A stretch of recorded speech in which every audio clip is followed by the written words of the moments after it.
atau hapus hutang itu termasuk bagian dari kerugian negara. Berencana dan ditangkap mau menjual ginjalnya kepada orang India dengan harga kurang lebih 600 juta.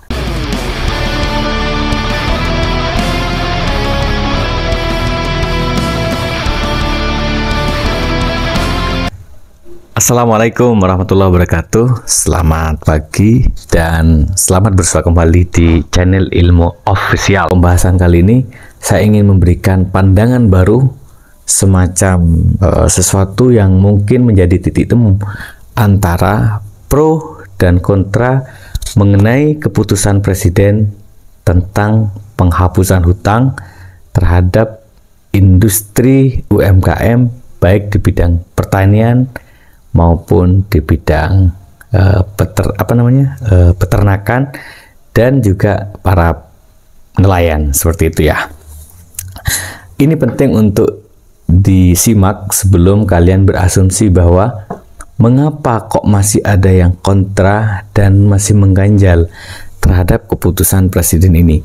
Padahal ini tentu berpihak pada rakyat sesuai undang-undang, sesuai dengan amanat di mana negara harus hadir, pemerintah harus mampu menjamin kesejahteraan rakyat. Kok masih ada yang mengganjal, terutama para bankir. Nah, sebelum Anda mencemooh dan memberikan semacam labeling negatif terhadap yang kontra, ini penting saya informasikan kepada mengapa kok mereka masih sedikit mengganjal. Kira-kira seperti itu. Baik, sebelum saya lanjutkan pembahasannya, teman-teman bantu like, subscribe, dan tentu komentar ya. Juga nanti bisa kita diskusikan di forum komentar ini ya. Baik, begini teman-teman. Di dalam perbankan swasta sudah biasa yang namanya istilahnya hapus tagih. Hapus tagih itu berarti hapus hutang. Tapi sebelum hapus tagih ada istilah hapus buku. Nah, hapus buku ini sebetulnya adalah upaya untuk menyegarkan kembali neraca ya, seperti itu. Sehingga dalam pelaporannya itu ada istilah off balance sheet, ada istilah on balance sheet. Nah, hapus buku itu perpindahan dari on balance sheet kepada off balance sheet. Tentu orang-orang keuangan pasti paham soal ini. Nah, dalam perbankan yang terasosiasi dalam Himbara atau himpunan bank negara ya kan, BUMN tentunya seperti BRI, BNI, BTN, apalagi banyak kan Mandiri dan teman-temannya itu.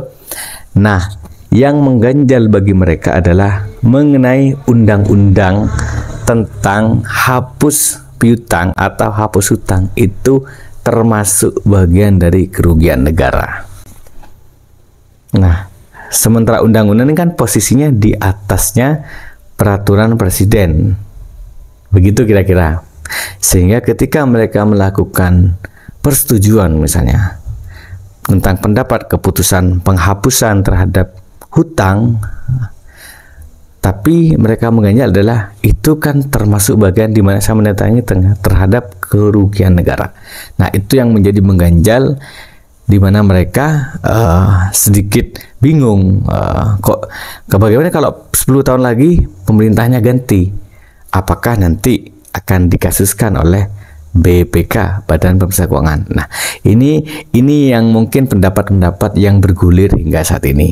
Tetapi kemarin OJK sudah menegaskan tidak akan ada aturan tambahan, sudah cukup dengan syarat atau mekanisme yang akan berlaku dari keputusan presiden nanti.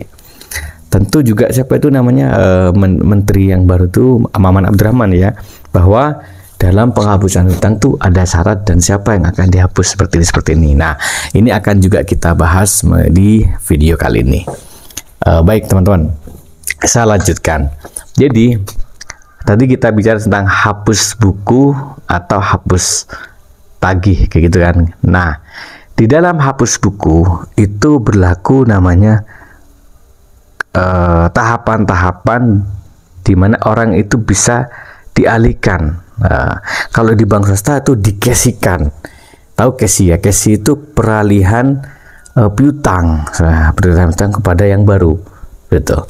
Nah, hapus buku biasa terjadi di dalam bank swasta maupun bank negara. Dianggap biasa kan ini soal administratif aja, soal teknis. Tapi hapus tagih bank swasta bisa melakukan dengan KESI tadi, tapi negara, bank BUMN tidak semudah itu. Kenapa? Karena masih menjadi momok itu tadi tentang kerugian negara. Nah, hapus buku itu biasanya setelah Qol 5. Kan ada Qol 1, Qol 2, Qol 3, Qol 4, Qol 5. Qol 5 itu tentu yang sudah sudah galbay di 180 hari atau 6 bulan. Nah, teman-teman, sahabat ilmu yang saya hormati, nah, di dalam Qol itu ada istilah begini, ada kredit lancar, ada kredit dalam perhatian khusus, ada kredit macet kayak gitu. Nah, ya kredit macet model apa ya? Ada di Qol 3 ke atas hingga Qol 5. Nah, setelah Qol itulah masuk ke hapus buku. Nah, itu yang saya pahami ya. Nah, hapus tagih adalah ketika pokok yang ketika peralihan piutang, misalnya si A berhutang si A punya piutang kepada si B sebesar 1 juta. Nah, hapus tagih itu ya sudah, si B dianggap tidak punya hutang karena dipindahkan krediturnya, nama krediturnya dipindahkan yang disebut dengan pihak ketiga, yaitu KESI kalau dalam bank swasta, dikesikan. Nah, seperti itu kan teman-teman. Nah, kalau bank negara itu bagaimana? Nah ini yang mengganjal, yang menjadi akhirnya semacam masih bagaimana kalau ganti presiden, bagaimana, apakah ini yang akan menjadi ancaman di BPK, karena di Badan Pemeriksa Keuangan yaitu masih dihantui pemikiran bahwa yang menduduki posisi-posisi strategis di BPK itu kebanyakan adalah bukan profesionalitas. Ini pendapat ya, cuman ya saya tidak akan menegaskan itu benar atau tidak, tapi justru banyak politiknya, orang-orang partai yang menduduki. Nah, itu yang ditakutkan, ada proses istilahnya siapa yang diuntungkan, siapa yang dirugikan, dan siapa yang nanti akan dijadikan korban dan macam-macam. Nah, tetapi semua itu saya sangat menghormati dan memuliakan banget ya kepada alasan Pak Prabowo. Apa kata Pak Prabowo? Bukan hanya soal solusi finansial, tapi itu bentuk dari penghormatan, penghargaan, pemuliaan terhadap para petani dan para nelayan. Wah, itu keren banget alasan-alasan yang seolah-olah yang Pak Prabowo ini memang benar-benar bersama rakyat kayak gitu dengan alasan itu. Dan kabar segarnya juga adalah ya yang awalnya menjadi kematian kehidupan perdata menjadi kematian perdata. Artinya ketika seorang petani yang dipilih dihapus hutangnya, seorang nelayan yang dipilih dan dihapus hutangnya, maka dia pulih kembali. Dia seperti akan mendapatkan angin segar kembali, dan slik OJK-nya tentu sudah tidak ada sama sekali, sudah putih, dan ya bisa lagi diberikan semacam kredit untuk pengembangan penyegaran kembali finansialnya. Nah, siapa yang dapat menerima dari keputusan ini? Nah, yang ditakutkan lagi selain soal undang-undang tadi, yaitu soal dampak atau istilahnya moral apa ya, teman-teman tahu, saya lupa ada istilah moral, begini penjelasannya, moral apa ya, ada istilah saya lupa, tapi intinya begini, yang ditakutkan adalah kalau ada istilah para orang yang punya hutang mendengar hutangnya bisa dihapuskan, ini akan menjadi semacam sikap enteng dan akan berdampak terhadap aktiva-aktiva ataupun semacam akan menjadi momok macet terhadap utang-utang perbankan yang ada. Itu yang ditakutkan. Makanya kemudian akan diperketat di syarat, karena yang ditakutkan adalah oknum yang tidak bertanggung jawab yang akan memanfaatkan situasi ini kalau tidak ada mekanisme yang benar-benar kuat, ketat, dan benar-benar objektif, tepat sasaran, seperti itu ya. Di antara misalnya seperti yang sudah dijelaskan oleh Mas Maman ya, bahwa yang dihapus hutangnya maksimal untuk perorangan itu 300 juta maksimal. Untuk badan usaha ya bisa jadi UD ya kan, itu yang maksimal di 500 juta ke bawah itu utang. Dan yang udah macet 10 tahun berarti hutang yang sejak tahun 2014 ya tidak termasuk saat ini, tapi hutang yang dari 2014 ke belakang itulah yang bisa dihapus. Seperti itu teman-teman. Semoga saya kira apa yang menjadi angin segar terhadap pemerintah hari ini mengenai keberpihakannya betul-betul terhadap hutang-hutang yang ada di rakyat yang udah masih masuk dalam hapus buku tapi tidak hapus-hapus lagi, benar-benar sudah terhapus dan bisa terlaksana dengan baik.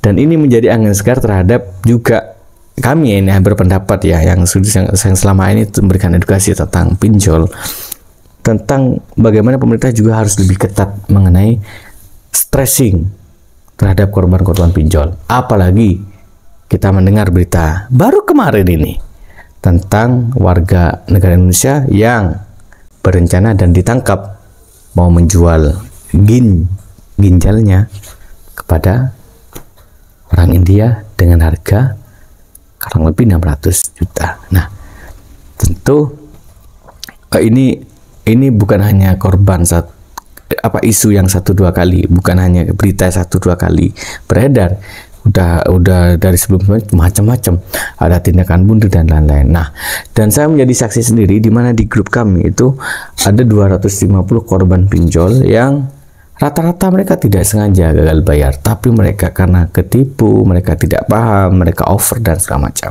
Jadi harapan saya bagi pemerintah yang mungkin mendengar video hari ini menjadi semacam solusi supaya bisa betul-betul dikerjakan bagaimana syarat, mekanisme dan yang akan dibentuk, dan juga terhadap pinjol adanya kabar masalah penghapusan utang itu sendiri. Mudah-mudahan bermanfaat. Saya mohon maaf kalau ada sesuatu yang mungkin salah atau sesuatu yang tidak sesuai dengan aturan dari teknis yang ada. Tentu saya Mas Fai, orang biasa, warga sipil biasa, yang memohon maaf sebesar-besarnya. Dan jangan lupa doakan kerjamu, kerjakan doamu. Assalamualaikum warahmatullahi wabarakatuh.